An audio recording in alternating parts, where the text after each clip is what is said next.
Public Nemesis Media. What you're about to hear is an English translation of one part of the book on Macedonian matters, written by Krste Petkov Misirkov in 1903. In the original book, the pages are from 140 to 127. The English translation of this book is down in the description of this video. The text states, and I quote, "Many may say, it may be true that there was no Macedonian nation so far, and that nation may be created in time, especially in the current historic circumstances. It is true that Macedonians judged by their language cannot be neither Bulgarians nor Serbs, but are something distinct, i.e., they represent a distinct ethnographic unit. But how can we now name ourselves Macedonians and create a separate Macedonian nation when we, our fathers, our grandfathers, and great-grandfathers name ourselves Bulgarians? We can't abandon that, since that name is holy to us as our faith is. Let's see if this is so. We named ourselves Bulgarians as one man uses his name, let's say Petar. Now the question is, who gave us that name? What did he want to determine with it, and what we understand as Bulgarian when we use that name? Let's take a look at the baptism and the meaning of someone's name for himself and for the others. Someone is named Petar not because he has chosen that name for himself, but because others gave him that name. The godfathers are the ones that give the name to the baby, so it can be distinguished from the other men, women, children, girls. When they call Petar, he will respond, and Ivan, Lazar, or Velika will not respond. So, the name of a certain man is not as important for himself as it is important for the others, since it is not he that chooses his name, but others decide to give him a certain name. He doesn't call himself Petar, but I. He uses his name only when he needs to make a distinction between himself and many other people similar to himself. One nation can be without a national name for a long time if there is no other nation nearby, and if there is no need for that nation to make a distinction using a specific national name. Hence, one nation does not choose a name for itself, but the neighboring nation makes up a name for it, and the nation adopts it. It is the most common and very natural thing that one's national name first occurs in one of its neighboring nations. So, the neighboring nations are related like a godfather and a godchild. According to the theory of I.A. Boden de Courten, Slavs are named by the Romans. Slavic names often end with Slav, Svetislav, Venceslav, Borislav, etc. Slavs served as slaves and gladiators in Rome, and since the suffix Slav was commonly heard, they started to use that suffix as a designator for a person that works the heaviest jobs, i.e. slave. And since the slaves were mostly taken from the Slavs, they named all the Slavs as Slavi. Then the Slavs took that name and modified it a bit into Slavyani, i.e. Slavs. So our great-grandfathers were named when they met the more developed Roman nations. It was not very important for the Slavs themselves, and they used it only when they needed to make a distinction between themselves and some Roman or Germanic nation. It wasn't very important for them, and it could have easily been replaced with some other name. So, our first national name was Slav. But we know about that name as our national name not from our traditions or from the Romans, but from the Byzantine historians. The main reason why the Byzantines wrote about the Slavs, including our grandfathers, was their wars with the Byzantium. The devastations that our grandfathers did in Byzantium were out of extent that couldn't be overlooked, and along with the reporting about the devastation, they reported about the ones who did it, towards whom the Byzantines showed pride, and they despised them as barbarians. Byzantines reported only about the barbarians that were dangerous for them. The more a barbarian nation was dangerous for their state, the hatred towards it was greater, and its name was put down and despised more. The attacks of the West Goths, East Goths, Huns, Avars, Ants, Slavs, Serbo-Croats, and Bulgarians were coming down on Byzantium in waves, and that is the reason why the Byzantine historians reported about those nations, including the Slavs and Ants.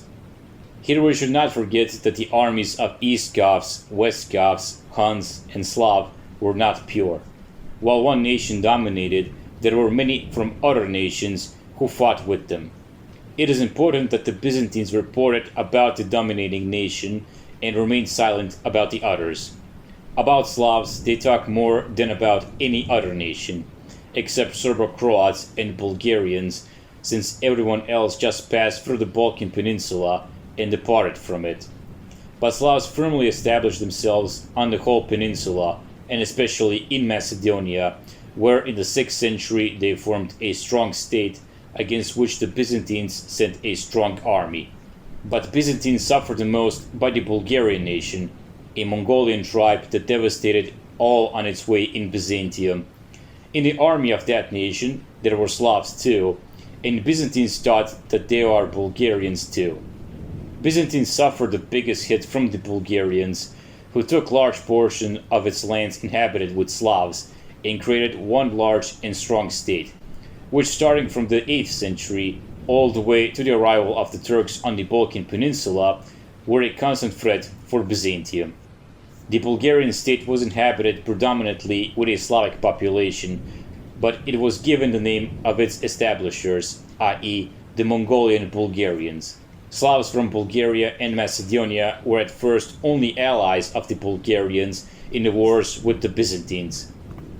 But in the eyes of the Byzantines, the whole army, composed of both Slavs and Bulgarians, was simply Bulgarian. That is why the Byzantines started to rename the Slavs from the time of the Osporus escort up. The common fight shoulder to shoulder along with the Bulgarians made them one nation with the Bulgarian name, but with the Slavic language. The Bulgarian name was first popularized by the Greeks, and at first it was used only for the Mongol Bulgarians, but then it started to be used for their war allies too, and finally it became an ethnographic term for the Bulgarian Slavs. But that name in the mouths of the Greeks had one additional and very specific meaning. The most hated of all the barbarians, people uneducated, rough, and comparable with the beasts. For the Greeks, all that was Slavic was rough and Bulgarian. That's how the Greeks gave the Bulgarian name to us Macedonians. And that was not the only time when our name was changed. By the Serbs, we were named as Serbs. In the second half of the 12th century, in the time of the Serbian Župan Nemanja and the Bulgarian kings Asend or Asans, Byzantium was attacked by the Crusaders and several other enemies. The Bulgarians were ready to start an uprising, and they made an alliance with the Serbs against Byzantium. The latter was their common enemy, and both nations decided to attack it and grab from it whatever they can get. In Byzantium, there were no Bulgarian or Serbian lands, as there was no national self-consciousness among the South Slavs. Based on the agreement, Bulgarians attacked the east portion of the Balkan Peninsula, i.e. Thrace, and Serbs attacked the west, i.e. what is now Serbia, western Bulgaria, and Macedonia, and slowly they divided them among themselves. In the course of 2 centuries, the Serbian kings were annexing to the Serbian state Byzantine lands, but they always named themselves as kings of the Serbs. The king Dušan declared himself as the king of the Serbs, Greeks, and Albanians, but not Bulgarians. The title of the king Dušan can be explained like this. He recognized on the Balkan Peninsula 2 Slavic states, Bulgaria and Serbia, and one non-Slavic, Byzantium. Serbia wanted to inherit the Byzantium conquering lands that can be either Serbian or Bulgarian, but not lands that are already Bulgarian. Macedonian population did not demonstrate hatred towards the Serbs. Since the fall of the Samuel's kingdom, Macedonians not once raised strong uprisings against the Byzantium, much stronger than the Bulgarian from the time of Asan brothers, but they couldn't liberate themselves, since the geographic circumstances are different in Macedonia than they are in Bulgaria. All Bulgarians from Upper Bulgaria need to do in order to liberate them is to close the passes on the Balkan mountain chain that separate them from the lower Bulgaria and to kill the garrisons that are already in the land, since new garrisons cannot arrive to help them. In Macedonia, the circumstances are completely different. There is no such wall that can defend the insurgents as the Balkan mountain chain is in Bulgaria. Rather, there are many high mountains in different directions, with valleys and plains between them, separated from one another. The mountains make it harder for the Macedonians to unify and fight together, but they make it easier for the Byzantines to strategically place garrisons and hold the Macedonians in submission. In addition to this, Byzantium was also able to use the roads built for military purposes since the time of the Romans that crossed Macedonia from east to west, i.e., from the Aegean Sea to the Adriatic, and from the south to north along the Vardar River, i.e., from the Aegean Sea towards the Danube. Strained with geographic conditions like that, Macedonians were unable to liberate themselves from the Byzantium rule, and they were ready to become allies to every enemy that intends to fight against Byzantium. Until the 10th century, Bulgarians were such an ally, and from the 13th century, their ally were the Serbs. Macedonians became allies to the Serbs, and by doing that, they liberated themselves from the Byzantines. They joined Serbia without a force, but based on an agreement between the Macedonian rulers and the Serbian kings. It was a compromise between the first and the second, useful for both. Macedonia, under the Serbian kings, especially under Dusan, had a full autonomy in the internal issues, an autonomy that no other part of the large Dusan Empire had. It is obvious from the titles that Macedonian rulers were granted and from their large influence in the imperial issues. This is also obvious from the large loyalty of the Macedonians towards the royal throne. One can clearly see this through the history of the Nemanja state from the time of the king Dusan to the death of Volkashin, especially in the period of the dissolution of the Dusan Empire. Here one can clearly see that the central and most important role in that empire was reserved for Macedonia. All other peripheral areas were slowly seceding from the Dusan Empire after his death. Macedonia, on the other hand, was a genuine support for the Uroš throne, and the Macedonian ruler Volkashin was the main adversary and the right hand of Uroš. Everybody hated Volkashin because his role and influence on Uroš, but the king trusted him, and Macedonian rulers trusted him too. 70 princes and counts, according to the folk songs, gave him a 70,000 army so he can fight and die on the Marica River defending the Serbian name. 70,000 strong army composed of 70 princes and counts. What was the name of that army? Whose name did it bear and who gave it that name? They all named themselves Serbs, but in their army were as many Serbs as there were Mongolian Bulgarians in the army of the king Simeon, maybe even less than that. So in the 14th century, Macedonians officially were named Serbs, and they didn't find any reason to despise it or be angry for it. They didn't find anything bad in that name. Serbs were the main military force against the Byzantines. Our grandfathers were their allies. The Byzantines named all their enemies, i.e. the Serbs and us, with the name Serbs. So slowly, from Bulgarians, they renamed us as Serbs. This was supported by the recognition of the sovereignty of Dusan in Macedonia and by the role of our rulers in his state. For the outer world, we became Serbs, then the subjects of the Serbian state, and finally the name Serb started to mean Macedonian and not Greek, Vlach, or Albanian. There is one thing that didn't preserve the Serbian name in Macedonia. It was the quarrel between the King Marko and the King Lazar. The latter opposed Turks, so they linked the name Serb with what is today Serbia and its inhabitants.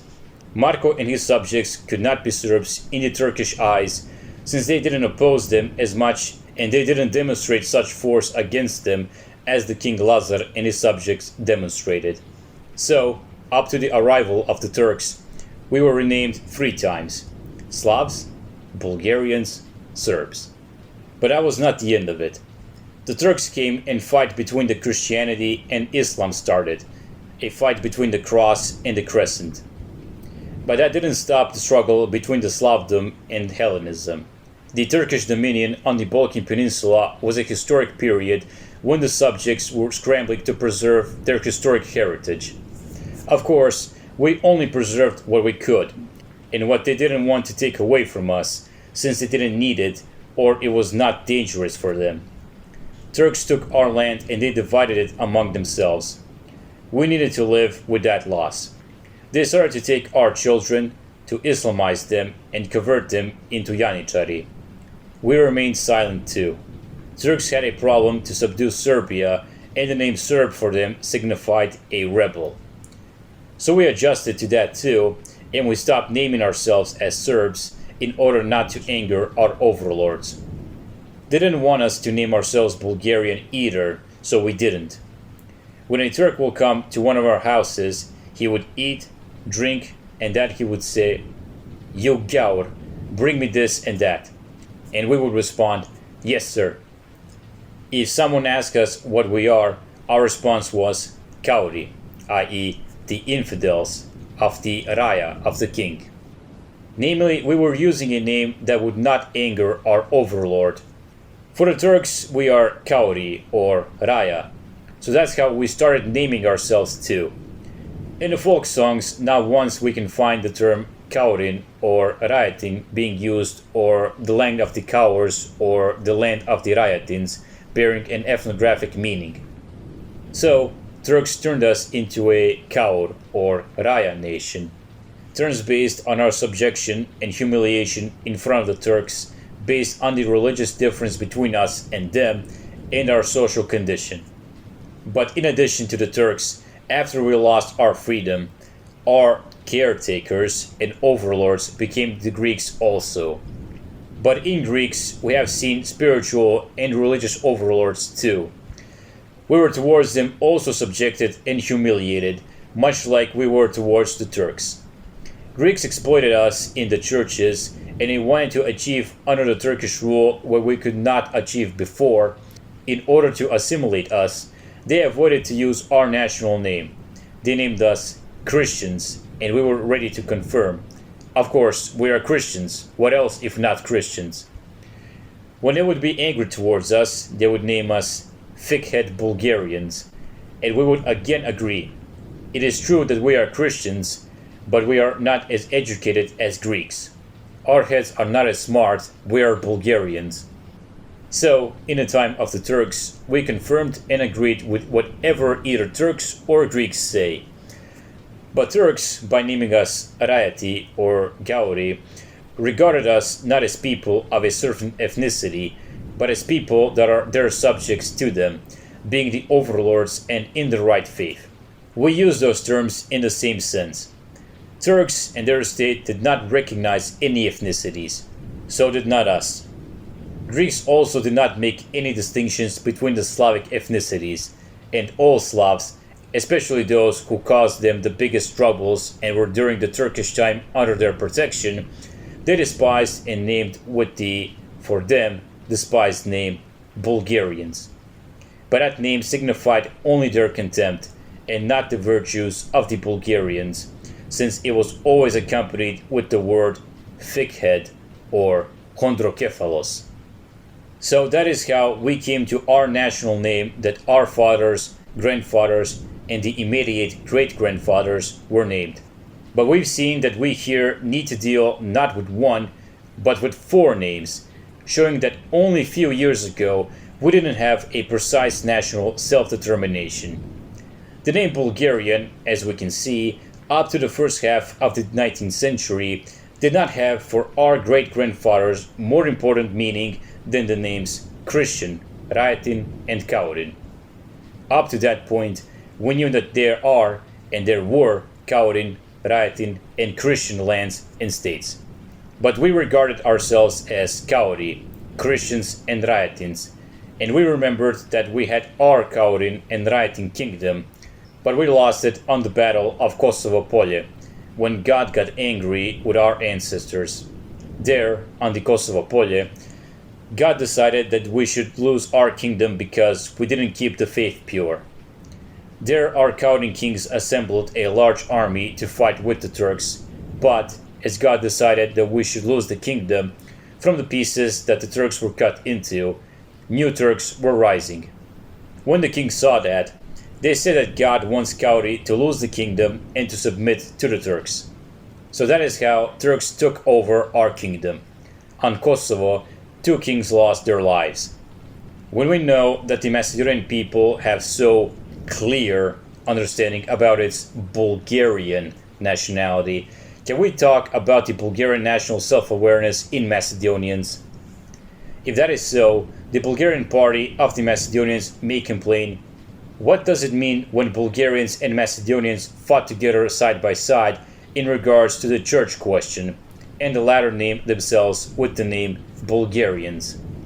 Here is what it means.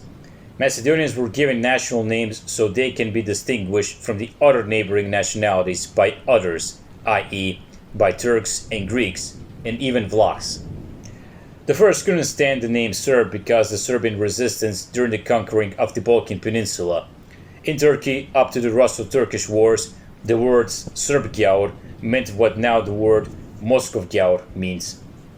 Of course, not only that people could not name themselves Serbs, but they were not comfortable if others named them that way. Greeks didn't name them Serbs too, since they have seen big difficulties by the Serbs. There were no other reasons either. The name Serb was a guest in Macedonia as a political term for a short time only. After not much time, it was forgotten when there was no one to remind us to it with favor. From the Turkish standpoint, it is not right to name Macedonians Srbgjaur, since they all submitted to the Turks. If we then empty Macedonia from the name Serb, for the Macedonians only the name Bulgarians will remain, which was a political and ethnographic term since the Turkish conquering. That term was not bad from the Turkish standpoint, and for the Greeks it was quite comfortable too, since it enabled the Greeks to express their hatred and contempt towards us quite clearly. This is why we admitted ourselves for Bulgarians, i.e. thickheads. What linked us and Bulgarians is a common name, the common attitude towards us by the Greeks and the Turks, the equal thirst for a life free from both Fahrenheit and the Turks. That common interest caused us to fight together against our common enemies. But that commonness is not something that is based on some common memories and historic aims that are recognized or were recognized by both us and Bulgarians alike. Our common fight is just a coincidence. Up to the first quarter of the 19th century, all Balkan countries except Bulgaria, Thrace, Macedonia, Bosnia and Herzegovina were already liberated from the Turks. The first 3 are geographically closer and equally treated by both Turks and Greeks. The latter 2 were separated and were treated differently by the Turks and Greeks. That is why the first 3 awoke and started to live with common ideals, while the latter 2 with other, again common, ideals. But if we had a different political situation on the Balkan Peninsula during the national revival of the Macedonians, then the Macedonians would have worked completely differently. If Bulgaria and Thrace were free, and Serbia lived together with Macedonia for 50 years under the same circumstances, then Macedonians would have worked with the Serbs and not with the Bulgarians. In the same fashion, Macedonians would have been able to work with Greeks if the Greeks were able to work smarter, and if only Macedonia and Greece were left under Turkey for 50 years, while other Balkan lands would have been free. The Bulgarian name in Macedonia is then a result of the bad treatment of the Greek clergy towards the Macedonians.